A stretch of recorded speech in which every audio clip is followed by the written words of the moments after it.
오늘 함께 살펴보실 말씀은 빌립보서 1장 27절에서 30절 말씀입니다.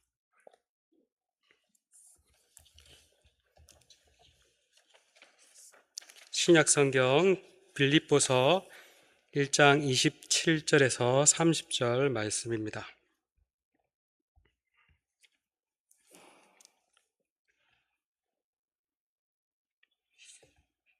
다 찾았으면 함께 교독하시겠습니다. 제가 먼저 1장 27절을 읽겠습니다. 오직 너희는 그리스도의 복음에 합당하게 생활하라. 이는 내가 너희에게 가보나 떠나 있으나 너희가 한 마음으로 서서 한 뜻으로 복음의 신앙을 위하여 협력하는 것과 무슨 일에든지 대적한 자들 때문에 두려워하지 아니하는 이 일을 듣고자 함이라. 이것이 그들에게는 멸망의 증거요 너에게는 구원의 증거니 이는 하나님께로부터 난 것이라. 그리스도를 위하여 너에게 은혜를 주신 것은 다만 그를 믿을 뿐 아니라 또한 그를 위하여 고난도 받게 하려 하심이라. 너에게도 그와 같은 싸움이 있으니 너희가 내 안에서 본 바요 이제도 내 안에서 듣는 바니라. 아멘. 오늘은 빌립보서 말씀을 통해 복음에 합당한 생활 두 번째 담대함에 대해서 살펴보겠습니다. 2주 전 수요 기도회에서 복음에 합당하게 생활하라라는 말씀을 중심으로 그 첫 번째 동목인 하나됨에 관해서 살펴보았습니다. 하나님은 본래 인간을 삼위일체 하나님을 따라 관계적 존재로 지음쳤다라고 했죠. 하지만 죄로 인해 그 관계가 깨어졌고 분열과 갈등이 시작되었습니다. 그러나 예수 그리스도의 구속 사역을 통해서 그 깨어진 관계가 다시 회복되었고 예수님 안에서 하나가 되었다고 했습니다. 이것이 바로 교회라고 했죠. 그래서 바울은 빌립보 교회를 향해서 복음에 합당하게 생활할 것을 권면하면서 그 첫 번째로 한 마음과 한 뜻으로 하나가 되어라고 말을 하였던 것입니다. 오늘은 복음에 합당한 생활 두 번째 덕목으로 담대함에 관해 살펴보고자 합니다. 오늘 보면 빌립보서 1장 28절 상반절을 보면 바울은 이렇게 말을 합니다. 무슨 일에든지 대적하는 자들 때문에 두려워하지 아니하는 이 일을 듣고자 함이라. 빌립보 교회는 복음의 대적자들이 있었던 것 같습니다. 그들은 성도들을 위협했습니다. 바울은 그러한 위협 속에서도 두려워하지 말고 담대할 것을 권면하고 있습니다. 대적들 앞에서 우리는 두 가지 선택을 할 수밖에 없습니다. 두려워할 것인가? 담대할 것인가? 성경은 여러 사례를 통해서 그것을 잘 말을 해줍니다. 출애굽기를 보면 이스라엘 백성들은 하나님의 은혜로 애굽을 탈출하였습니다. 그러나 애굽 왕 바로가 군대를 이끌고 이스라엘 백성들을 추격하자 이스라엘 백성들은 극심히 두려워했습니다. 출애굽기 14장 10절에 바로가 가까이 올 때 이스라엘 자손들이 눈을 들어 본즉 애굽 사람들이 자기를 뒤를 따른지라 이른지라 이스라엘 자손이 심히 두려워하여 여호와께 부르짖고.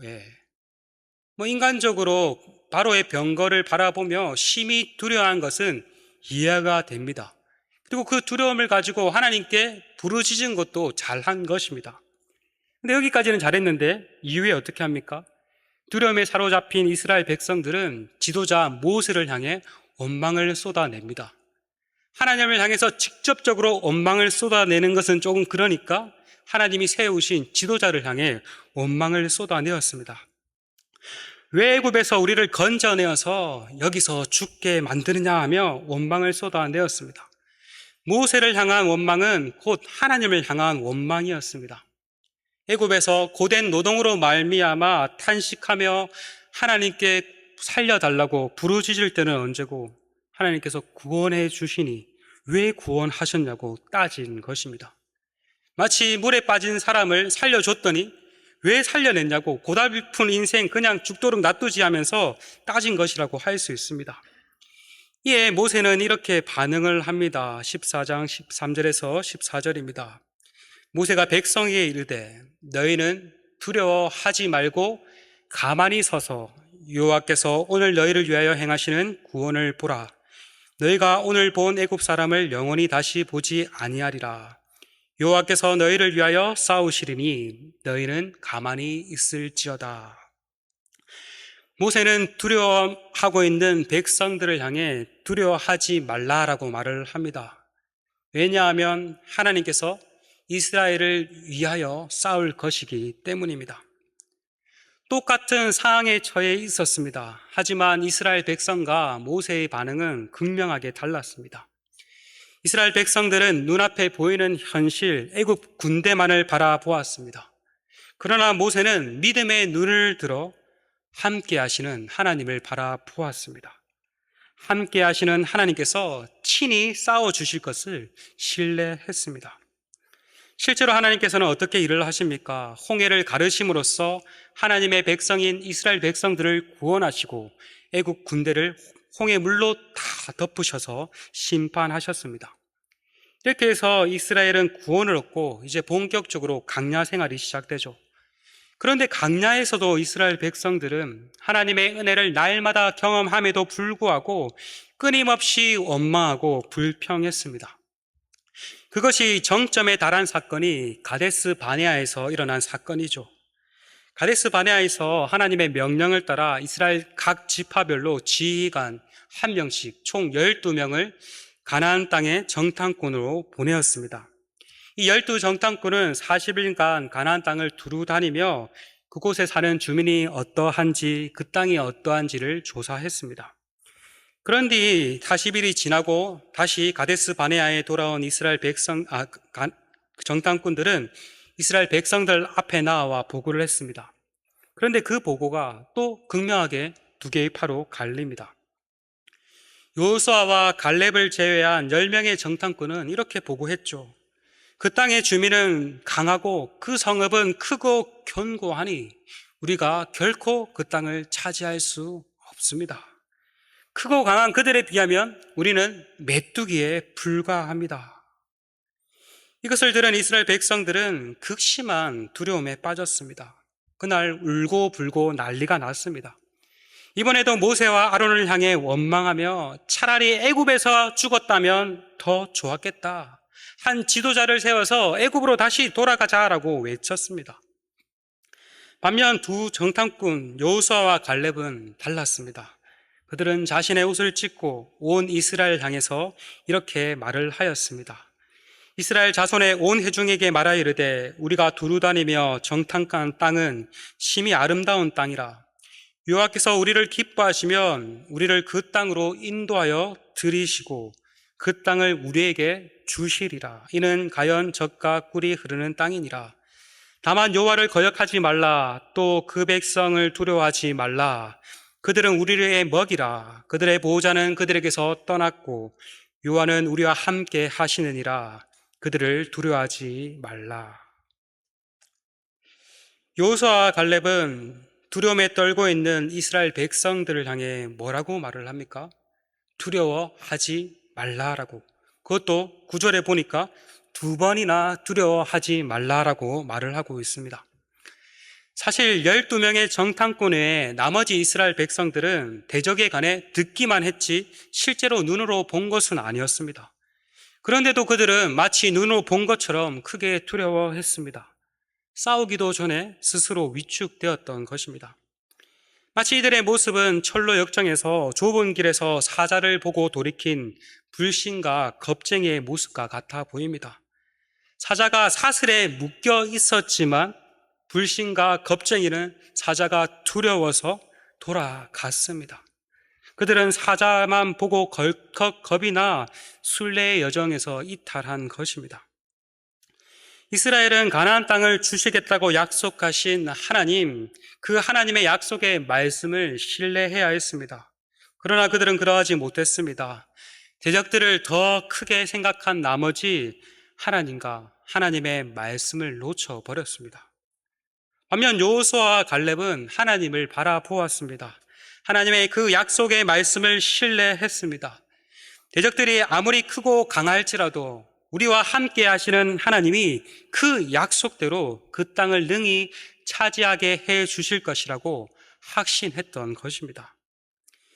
이것을 통해서 우리는 두려움과 담대함의 차이는 믿음의 차이임을 알 수 있습니다. 성경이 말하는 담대함은 우리 스스로에게서 나오는 것이 아닙니다. 성경이 말하는 담대함은 하나님이 우리와 함께 하시고 함께 하시는 그 하나님이 우리를 도우신다는 그 사실을 믿을 때 생겨납니다.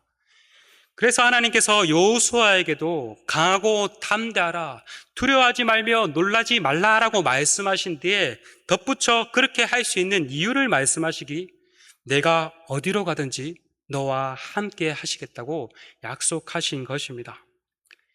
믿음 안에 있지 않으면 두려움에 사로잡힙니다. 반대로 하나님이 나와 함께 하신다, 함께 하시는 하나님이 나를 도우신다는 그 사실을 믿을 때 두려움이 다 떠나갑니다. 그럴 때 진정으로 담대할 수 있는 것입니다. 여러분은 어떠하십니까? 하나님이 나와 함께 하신다는 사실을 진심으로 믿고 계십니까? 함께 하시는 하나님이 우리를 도우신다는 사실을 믿으십니까? 아멘이 작으시네요. 함께 하시는 하나님이 우리의 인생을 가장 선하고 완벽하게 인도해 주실 것이라는 믿음 있으십니까? 아멘. 지금은 이렇게 아멘, 믿습니다라고 자신 있게 말할 수 있습니다. 그러나 실제로 우리 또한 인생의 문제 앞에 이스라엘 백성들과 같이 문제만 바라보고 염려하고 두려워할 때가 얼마나 많은지 모릅니다. 저도 얼마나 염려와 두려움이 많은 사람인지 모릅니다. 어제도 설교를 앞두고 염려하고 두려워했습니다. 다 새벽에 잠이 깼어요. 지금도 또 여름 청소년 수련회를 앞두고 얼마나 알게 모르게 염려하고 두려워하고 있는지 모릅니다. 늘 염려하고 두려워하는 것 같습니다. 혹시 여러분 가운데도 염려하고 두려움 가운데 있으신 분이 계십니까? 하나님께서 우리에게 더 큰 믿음을 허락해 주시길 소망합니다. 믿음의 눈을 들어 우리와 함께 하시는 하나님, 우리를 그 도우시는 하나님을 선명하게 바라볼 수 있기를 소망합니다. 그래서 모든 염려와 두려움이 사라지고 하나님께서 나와 함께 하신다는 그 사실로 인해서 정말 담대할 수 있는 우리 모두가 되길 소망합니다. 하나님을 향한 믿음으로 담대하게 행동했던 대표적인 성경의 인물이 있습니다. 누구겠습니까? 바로 다윗입니다. 다윗은 블레셋 장수 골리앗 앞에 담대했습니다.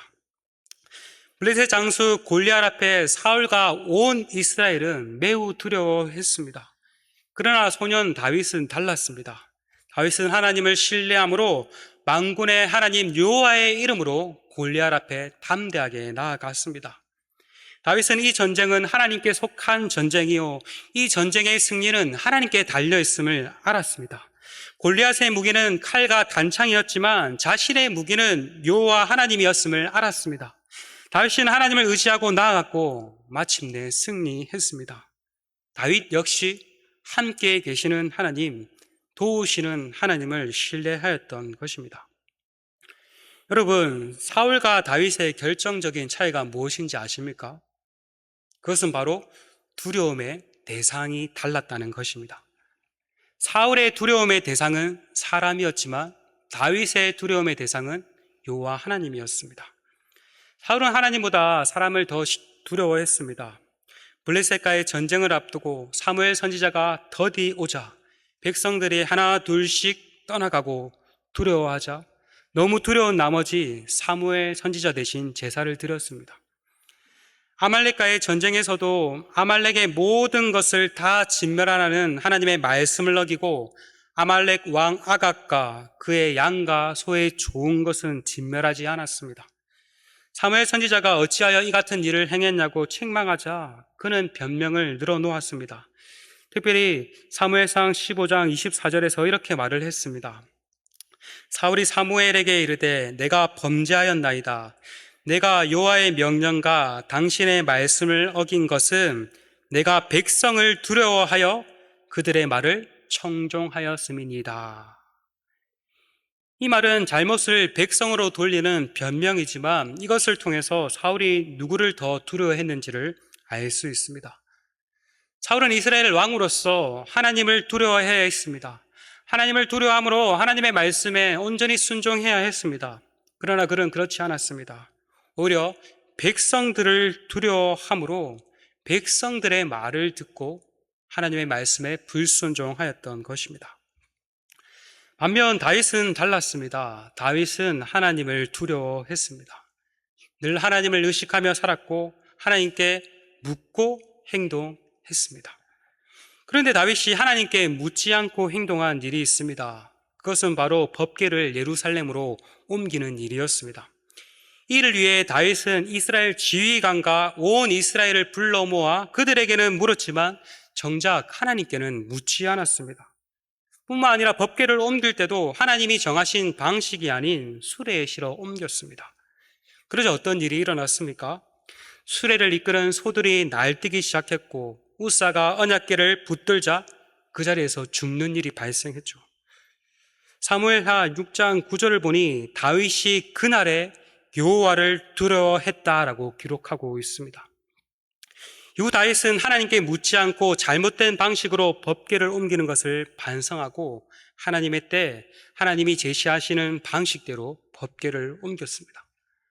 언약궤가 예루살렘에 들어오자 다윗은 어떻게 행동합니까?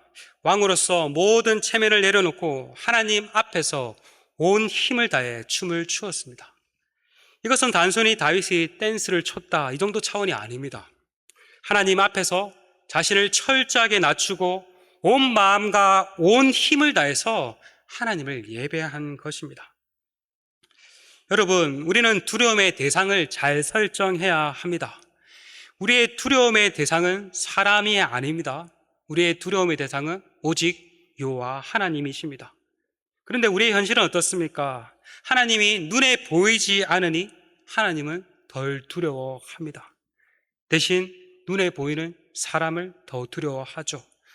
늘 사람의 시선을 의식하며 살고 사람들에게 잘 보이기 위해서 무척 애를 쓰는 삶을 살아갑니다. 특별히 다른 나라 사람들보다 우리나라 사람들은 이런 것이 더 심한 것 같습니다. 유교의 영향을 받아서 그런지 몰라도 눈치 문화, 체면 문화 이것들을 얼마나 중요시 여깁니까? 저도 어릴 때부터 얼마나 다른 사람들의 시선을 의식하고 살았는지 모릅니다. 사역을 할 때도 그러했던 것 같습니다. 부끄럽지만 수년 전 어떤 집사님께서 저에게 이렇게 말씀하시더라고요. 전도사님, 사람을 두려워하지 마세요. 하나님을 두려워하세요. 제가 얼마나 하나님을 두려워하기보다 사람을 더 두려워했으면 그분이 저에게 이렇게 직언을 하셨습니다. 그분이 이렇게 직접적으로 저에게 말씀하시자 마음이 참 상했습니다. 하지만 그 말을 부인할 수는 없었습니다. 여전히 저는 하나님보다 사람을 더 두려워할 때가 많습니다. 하나님을 의식하기보다 사람을 더 의식할 때가 많습니다. 여러분 어떠하십니까? 하나님과 사람 중 누구를 더 두려워하십니까? 하나님과 사람 중 누구를 더 의식하며 살아가십니까? 예수님은 우리가 두려워할 대상에 대해 명확하게 말씀해 주셨습니다. 마태복음 10장 28절에서 이렇게 말씀하셨습니다. 함께 읽어보겠습니다. 시작. 몸은 죽여도 영혼은 능히 죽이지 못하는 자들을 두려워하지 말고 오직 몸과 영혼을 능히 지옥에 멸하실 수 있는 이를 두려워하라. 예수님께서는 제자들을 파송하시며 세상 건세와 박해자들, 곧 사람을 두려워하지 말고 하나님을 두려워하라라고 말씀하십니다. 우리가 진정으로 두려워할 대상은 사람이 아니라 하나님이라고 말씀하신 것입니다. 우리가 하나님을 참으로 두려워할 때 사람은 더 이상 우리의 두려움이 대상이 아닙니다. 오히려 우리는 사람들 앞에서, 대적들 앞에서 담대할 수 있습니다. 오늘 살펴보고 있는 이 빌립보서를 기록하고 있는 사도 바울 또한 그러했습니다. 바울은 현재 로마 감옥에 갇혀 있는 상태입니다. 오늘 죽을지 내일 죽을지 알 수 없는 상태였습니다. 그러나 그 사도 바울에게는 전혀 두려움을 찾아볼 수 없습니다. 오히려 우리가 빌립보서 전체를 통해서 알 수 있듯 그에게는 기쁨이 넘쳐 흐르고 있습니다. 바울은 갇힌 가운데 속에서도 기뻐하고 크게 기뻐했습니다. 바울이 피학적인 사람이라서 자신이 고통당하는 것을 즐기고 쾌감을 느낀 것일까요? 아닙니다. 바울은 복음으로 충만했습니다. 그의 관심은 자신의 생사에 달려있지 않았습니다. 오로지 그의 관심은 그리스도가 존귀케 되는 데 있었습니다. 그래서 바울은 빌립보서 1장 20절에서 21절에서 이렇게 말을 합니다. 나의 간절한 기대와 소망을 따라 아무 일에든지 부끄러워하지 아니하고 지금도 전과 같이 온전히 담대하여 살든지 죽든지 내 몸에서 그리스도가 존귀하게 되게 하려 하나니 이는 내가 사는 것이 그리스도니 죽는 것도 유익함이라. 갇힌 중에서도 바울은 온전히 담대했다라고 말을 합니다. 살아있으나 죽어있으나 그리스도만 존귀케 될 수 있다면, 살아있으나 죽어있으나 그리스도의 복음이 널리 전파될 수 있다면 그것으로 만족하고 기뻐했습니다. 바울은 자신이 그렇게 살지 못하면서 빌립보 교회를 향해서 대적들 가운데 두려워하지 말고 담대해라고 이렇게 말을 하지 않았습니다. 자신도 그렇게 살고 빌립보 교회를 향해서도 담대하라고, 자신을 본받아라고 말을 한 것입니다. 삶으로 가르치는 것만 깊게 남는 법인데 이보다 더 좋은 가르침이 어디 있었겠습니까? 바울의 이 가르침을 들은 빌립보 교회 또한 대적으로 인해 여러 가지 염려와 두려움과 어려움들이 있었지만 이 말씀을 들으면서 모든 두려움이 물러나고 담대함이 생겼는지도 모르겠습니다. 또한 바울은 오늘 말씀에서 빌립보 교회를 향해 은혜 받는 것은, 은혜 받은 성도가 고난 받는 것은 당연하다고 말을 합니다. 빌립보서 1장 29절입니다. 우리 함께 읽어보겠습니다. 시작. 그리스도를 위하여 너에게 은혜를 주신 것은 다만 그를 믿을 뿐 아니라 또한 그를 위하여 고난도 받게 하려 하심이라. 하나님께서 우리에게 은혜를 주신 두 가지 목적이 있다라고 말을 합니다. 하나는 그리스도를 믿고 구원을 얻도록 하기 위함이고, 또 다른 하나는 그리스도를 위하여 고난을 받게 하기 위함이다라고 말을 합니다. 우리는 은혜 하면은 예수님을 믿고 구원을 받았다, 요것만, 첫 번째 것만 생각하기 쉽습니다. 그러나 한 가지가 더가 있다고 합니다. 은혜는 1+1이다. 그리스도를 위해 고난 받는 것도 포함되어 있다라고 말을 합니다. 이 말은 무슨 말입니까? 그리스도를 믿는 성도에게는 반드시 고난이 있다는 말입니다. 성도에게는 고난이 선택 과목이 아니라 필수 과목이라는 말입니다. 그래서 베드로 사도는 베드로전서 4장 12에서 13절에서 사랑하는 자들아 라고 말을 하며 너희를 연단하려고 오는 불시험, 즉 고난 당하는 것을 이상한 일 당하는 것 같이 이상하게 여기지 말라라고 말합니다. 오히려 너희가 그 고난을 통해서 그리스도의 고난에 참여하고 있다는 그 사실로 인해 즐거워하라라고 말을 하고 있습니다. 여러분, 복음을 위해, 그리스도를 위해 여러 가지 어려움과 고난 가운데 계십니까? 이상하게 여기지 마십시오. 쉽지 않으시겠지만 당연한 일로 받아들이십시오. 말씀에 그렇게 말하더니 올 것이 찾아왔구나 하면서 웰컴 하시길 바랍니다. 오히려 고난 받는 것을 통해서 나도 그리스도께서 걸어가신 그 길을 따라 걷고 있구나, 그리스도께서 당하신 그 고난에 동참하고 있구나라고 생각하시며 베드로 사도의 가르침처럼 즐거워하십시오. 즐거워하실 수 있겠습니까? 쉽지 않겠죠. 하나님은 목적 없이 성도에게 고난을 허락하지 않으십니다. 성도가 당하는 고난은 하나도 헛된 것이 없습니다. 고난을 통해서 우리는 하나님께 더욱더 가까이 나아가게 됩니다. 고난을 통해서 우리는 하나님을 더욱더 선명하게 알아가게 됩니다. 고난을 통해서 우리는 더욱더 성숙한 믿음의 사람으로 세워지게 됩니다. 고난을 통해서 우리는 더욱더 순결해지고 거룩하게 됩니다. 고난을 통해서 우리는 영원한 천국 소망을 품게 됩니다. 이 외에도 고난이 우리 성도에게 주는 유익은 너무나도 많을 것입니다. 여러분, 믿음의 사람들에게 고난은 필수입니다. 그러니 두려워하지 마십시오. 우리가 왜 두려워하지 말아야 됩니까? 오늘 말씀에서처럼 하나님이 우리와 함께 하시기 때문입니다. 함께 하시는 하나님이 우리를 위하시고 우리를 도우시기 때문입니다. 말하기는 우리의 시선을 문제라는 큰 산업만 고정시키는 것이 아니라 정말 믿음의 눈을 들어 우리 주님께 고정시키고 믿음으로 담대하게 살아가시는 우리 모두가 되시길 간절히 소망합니다.